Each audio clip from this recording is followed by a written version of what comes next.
Merci, Madame Schrake. Je donne maintenant la parole pour 2 minutes à Madame Vergiat. Merci, Monsieur le Président. Dans cet hémicycle, il est des pays sur lesquels la vigilance des uns est plus forte que sur d'autres.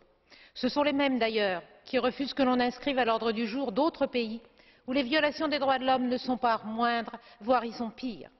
Question d'appartenance politique, d'intérêt, d'alliance géostratégique des gouvernements qu'ils soutiennent ou des partis auxquels ils appartiennent. Cette vision des droits de l'homme est insupportable. Elle est le contraire même de l'universalisme. Elle fait le lit de tous ceux et de toutes celles qui combattent cet universalisme et qui le présentent comme une vision occidentale des valeurs.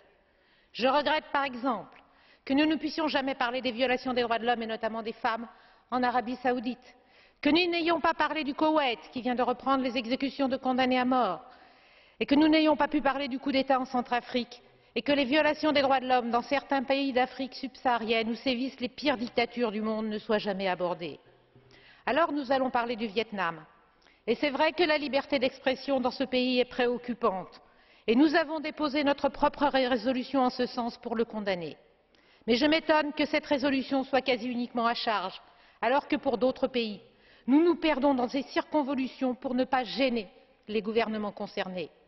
Je me rappelle les atermoiements de la majorité de cette Assemblée pour condamner les autorités tunisiennes sous Ben Ali. Il a fallu attendre que le dictateur soit déchu le 3 février pour que ce Parlement vote enfin une résolution. Et si vous voulez parler du Vietnam, pourquoi ne pas aborder la question des réparations de la guerre du Vietnam, et notamment des conséquences du déversement de milliers de tonnes de défoliants, les herbicides arc-en-ciel, et notamment l'agent orange. Nature, faune, flore dévastées, érosion massive des sols, sans parler de la tragédie humaine qui l'a accompagnée, tant côté vietnamien qu'américain d'ailleurs. C'est un vrai boulet économique pour le Vietnam. Nous aurions intérêt à avoir des visions équilibrées. Tel n'est pas le cas.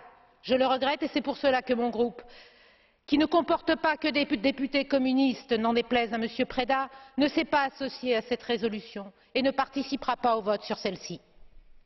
Je vous remercie, Madame Vergiat.